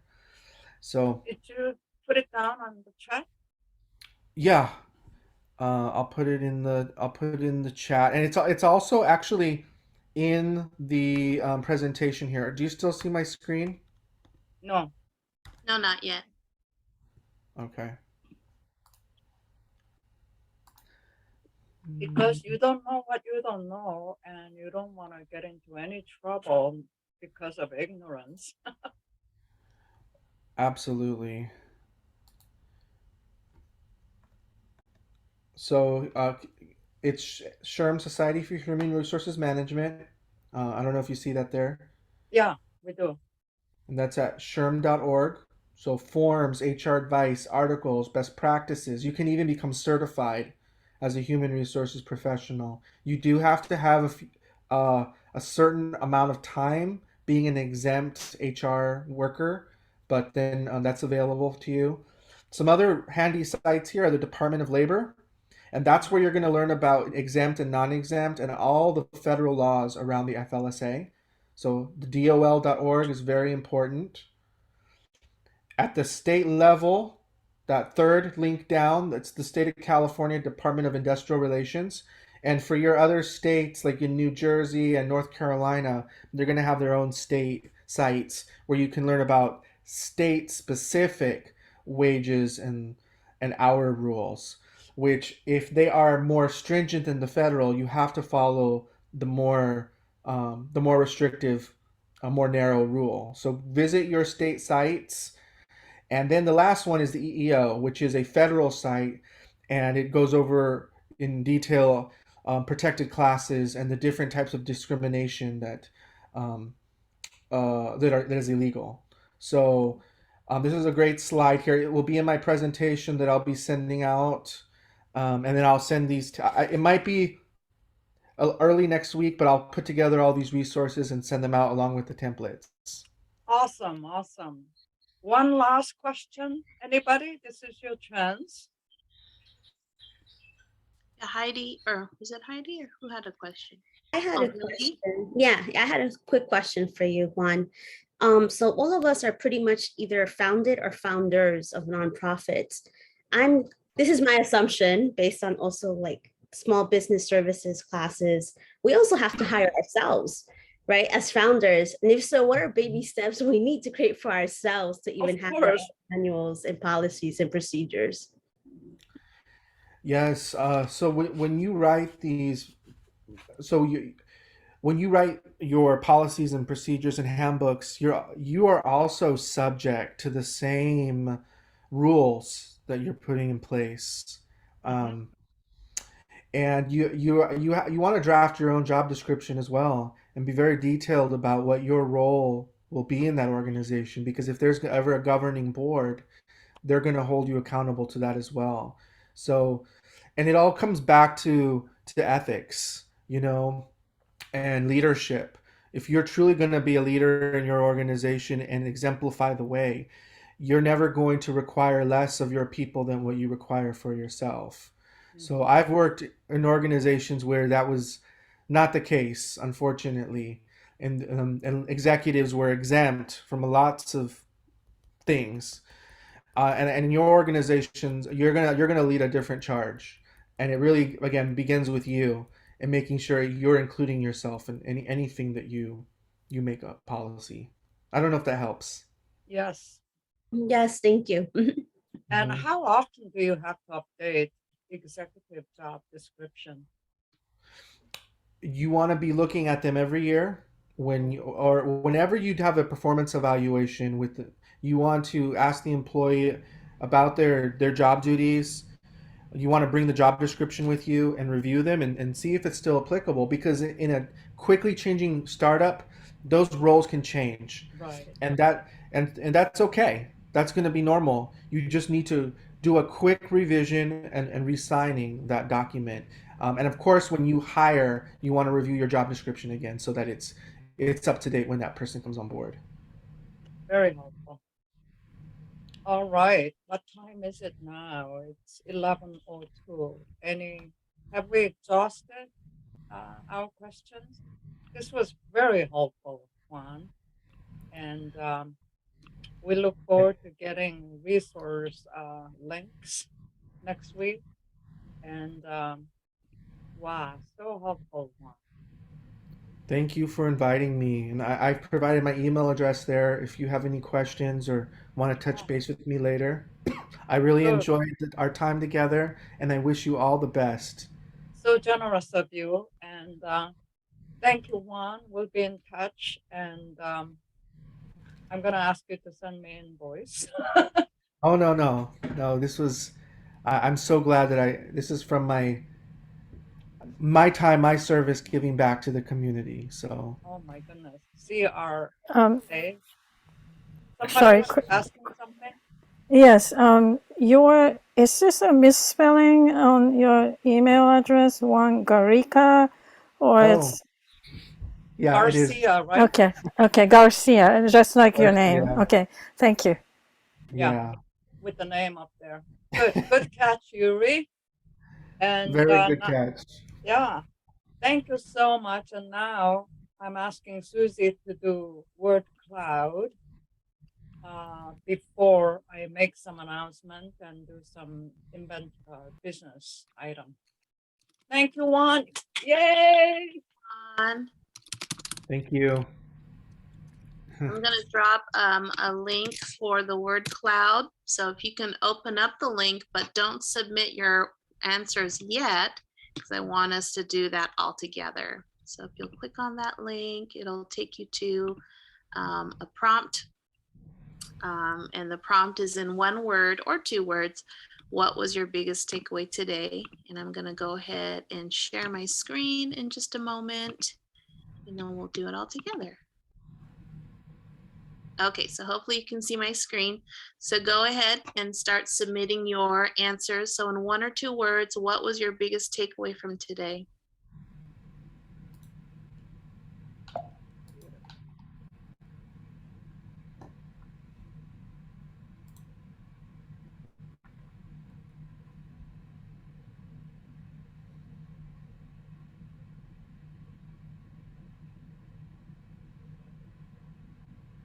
Right, and if you have any more words, feel free to submit again.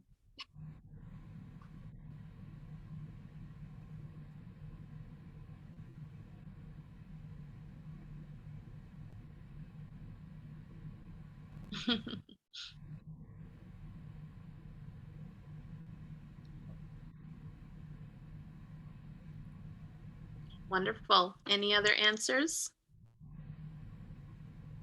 I would ask a question about what did you learn that you didn't know before?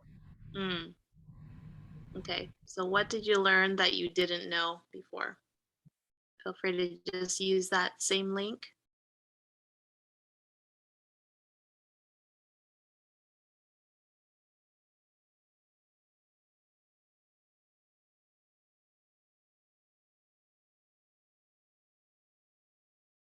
So some of the words that I'm seeing are informative. That one's big, so that means a few people chose that word. Processes, definitely. Discovering talent. Shoo, this was a lot. Yes. Accountable policies, insightful, ethical, helpful. Quality, value-based, integrity, culture formation. I love that one. Liability, yes. Training, accountability, and illuminating. All wonderful words.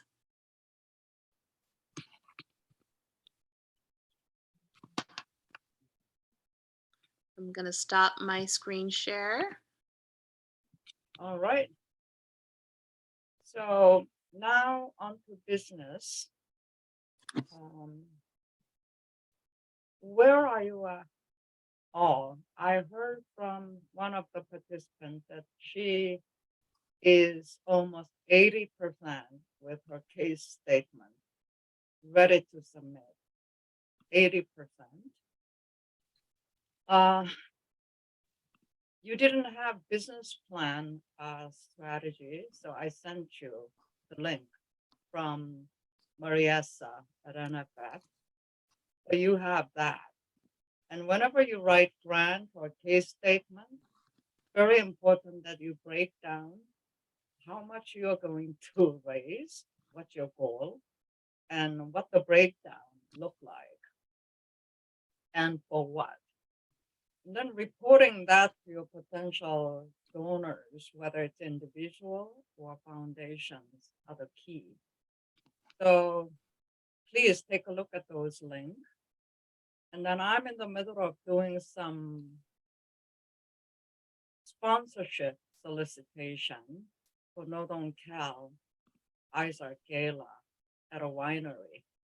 Yes, seminarians or some of the constituency, we may not hit deep pocket, but it's my belief that everybody knows somebody, especially if you're in Northern Cal and with a higher education background and all.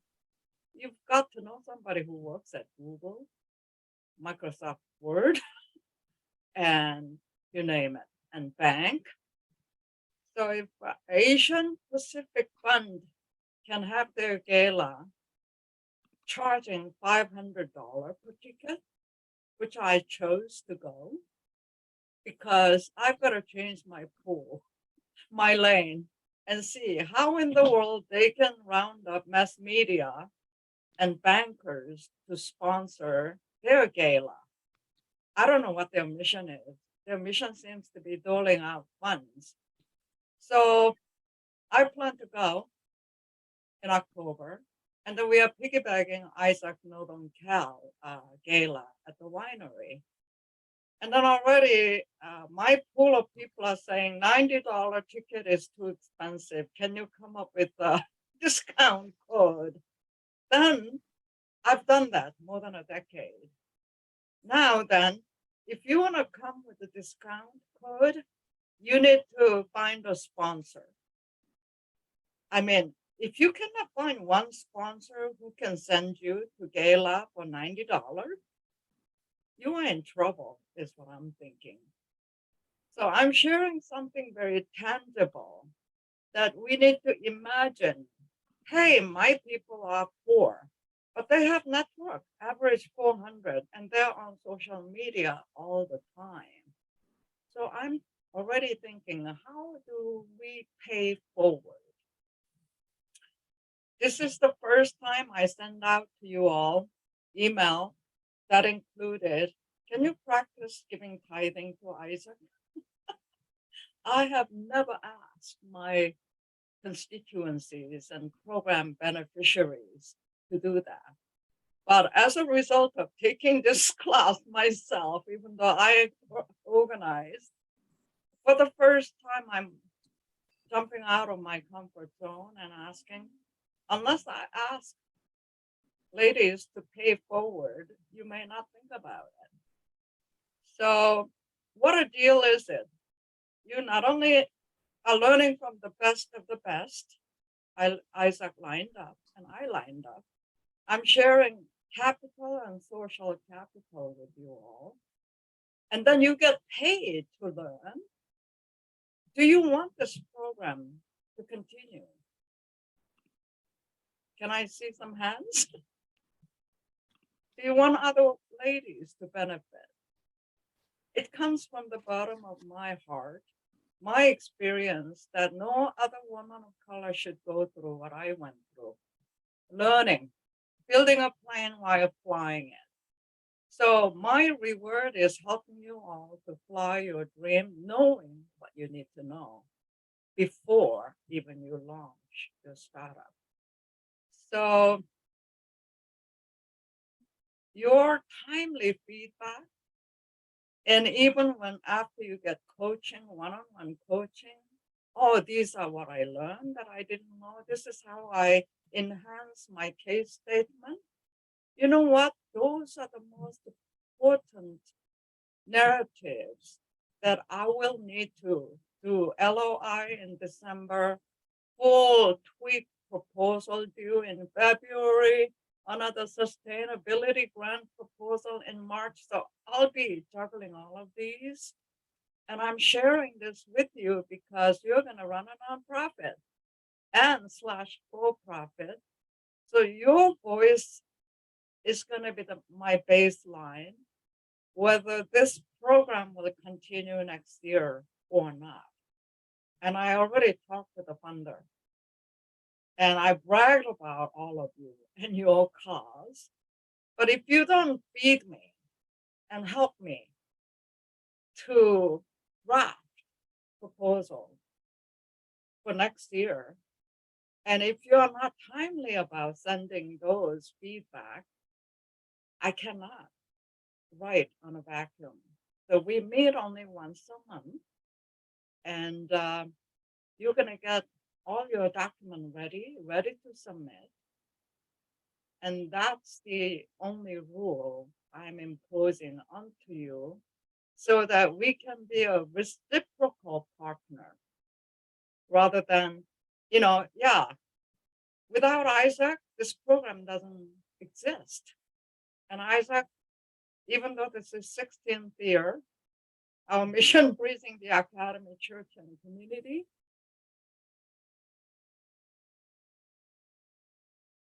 philanthropy work is grueling. Someone like who is at Princeton can get check coming in like a 10,000, 20,000 because Princeton name is branded. But I chose to opt out of being in the academy because it's catch-22. I cannot do this if I'm a full-time faculty serving 4 committees because there's no other woman of color I can delegate to. And I had to make real decision.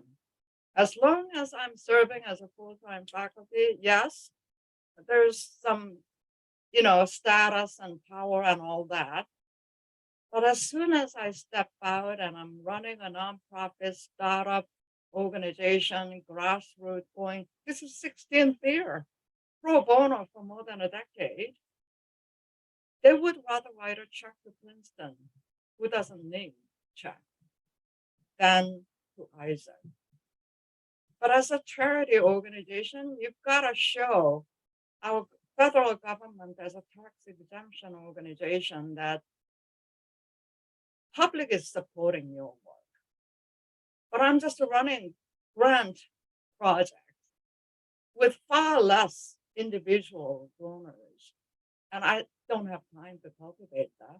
I'm the grant writer, I'm the program designer. I do all the finance because it's too complicated to delegate. Rather than explaining it all, I do all of that on QuickBook Online and you name it. So now more help is coming. But I'm sharing this, my personal story, that you line up all of these structure before you launch, ignorance is a bliss. Had I known what it takes, grant writer, fund developer, that came late because I'd rather give than ask. So I had to overcome that kind of, internal resistance I fought for a decade. But now I'm stepping out of that. Number 3, filing all the documents to state and federal, HR policy now, you name it.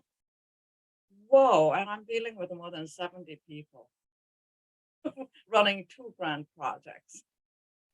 So how do I delegate? I don't know yet. But,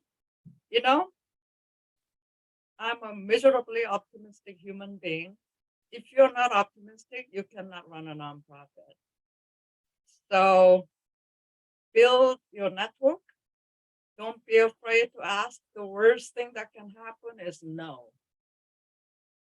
So I had 1-hour Zoom with the funder of this program. Initially, he said no renewal. And then I kept at it. And then 2 days ago, 1-hour Zoom, I'm leveraging from one grant to another grant. So after getting Lilly Endowment Sustainability Grant invitation, which is surprising, but it comes with a caveat or a challenge. We'll give you 50%, $500,000 for 5 years to sustain your Lilly project, Pastoral Lab. But you have to raise $500,000. And I'm thinking, God, I think I can do it. So pedaling hard. Another strategy is blending Trinity Church Wall Street funding to count for matching fund for Lilly. So I'm thinking placing how to fuel your passion on the Pastoral Lab, which is a bigger grant project. So these are all coming up, and I'm sharing very personal information for the first time with you all, that it takes a village to run a nonprofit, and you've got to have capital and social capital all aligned for your mission. Pedal very hard, but you can pedal hard. I have no weekends. I work whenever the deadline hits me. And so if this work doesn't give you joy, you cannot do it. So if I take a break, I'm bored to death. I have no interruption. I'm empty nested. So I'm fine working 7 days a week, but sometimes I take a break. But that's what it takes. So credibility, tracking your program's success, and leveraging that. That's what will make you thrive. And I'm positioned in a better place than ever and super excited. And your impact statement in writing is so important for me to submit RFP. Do you know what RFP is? Request for proposal. So if you are at a place where you get invitation to submit grant proposal, you're rocking. And then you leverage that to the other funder. Hey, by the way, I got this invitation, $500,000 for 5 years. They changed the tune. We will consider. Submit LOI in December. So that's where we are at. And I'd love to expand this cohort. What I'm imagining is this was a buffet. Do you want entree?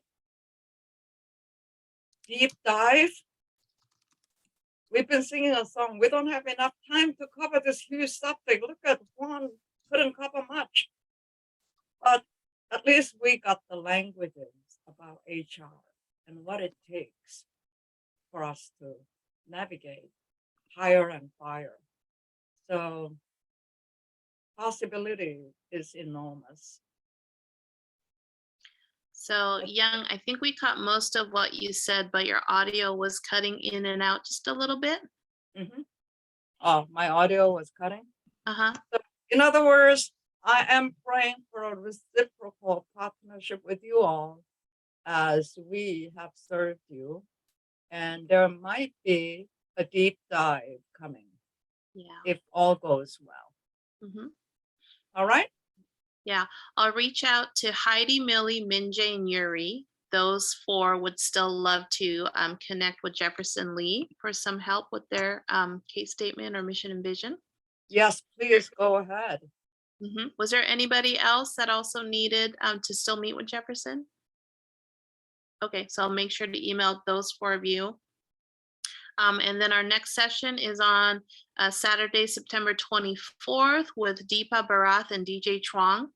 Deepa is a writer and reporter with the AP Global Religion team, and DJ is an author and digital strategy consultant.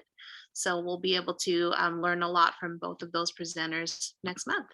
Yeah, and Deepa will be bringing how to write the best example of press release. And you might be wondering, why press release? Hey, press release is one of the ways for fund development and branding. So Deepa, being a religious reporter at the AP, she interviewed me once, and learning the tool from the reporter, what best example can you bring in terms of press release? She's going to bring that, and she's going to be running an interactive. DJ is the best. Digital, not only strategist, but also marketing. He's got 3 decades of experience. All right. Are we done? I think we're done. Yeah. Stick around 5 more minutes. I will. Yeah. Okay, ladies. So hurry up and sign up with Jefferson, your coaching. I've gotten nothing but kudos from people. Wow, now I reached to 80% of my case. Thank you all, and blessings, ladies. Have a great rest of your weekend. Bye-bye. Bye. Thank you, Juan. Yeah. You're So welcome. Juan, Thank you. whenever you have a chance, if you'll just send over your slides and any other resources, I'll share those with the group. Sounds good. Yeah. Great. All right. Thank you, guys. Thank you. Have a good weekend. Thank you, Juan. Yep. Bye-bye. Bye. Bye. So I just need to quickly kind of review with you now that the possibility of getting how to feel your passion, I would say about 70% next year. Mm-hmm. And your next year's schedule and your availability and our areas for improvement in working together. Yeah. Yeah, I don't know if I'll be able to, if I'll have enough cushion to help be the program coordinator for next year. That's what I thought. Mm-hmm. Yeah, so I just started my new role as a field superintendent, which that's manageable. But we are in process of also nominating for bishop next year. And I've been nominated. That doesn't mean that I'll make it onto the ballot for the election. It just means that I'm in the beginning group of people that they're looking at for nomination. Young, it would be a miracle if I got nominated bishop. I think a big part of me is like, I don't think that'll happen, but I feel very affirmed that they want to nominate me. But if by some miracle, is that something that you would want to do? It is something that I would want to do because you get to sit at the highest level of leadership and really help affect change in a denomination that's really that really needs change and innovation, right? So yeah, it is something that I would be willing to do. So I've accepted the nomination. I don't know, it's still in process. There's a long process of interviews and vetting. But if for some reason my name does get put on the election ballot, then that would happen next July. So that's in a year, 2023. Yeah. Yeah. I didn't think this is the kind of work that maximizes your gift and your Yeah. passion, because it's more clerical. It is. And I love to do it because I love to help resource and connect the women, right? So that part I do love. But yeah, I feel like the coordination of the program, that I'm sure there's other people that could easily do that part. Yeah, you as a lead pastor and then now superintendent and all of that. I just wanted to get the heads up. Yeah. But I do I want to wonder, program yeah. continue, because I think it's definitely critical that it helps resource women that a lot of times don't get resourced, right? Yeah. So then you can wrap up for this year. And as I highlighted, getting the feedback will really give me base and rationale for Yeah. launching next year.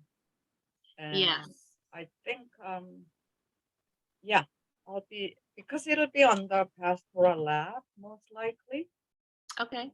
Yeah. So I'll have to plan ahead, Mm-hmm.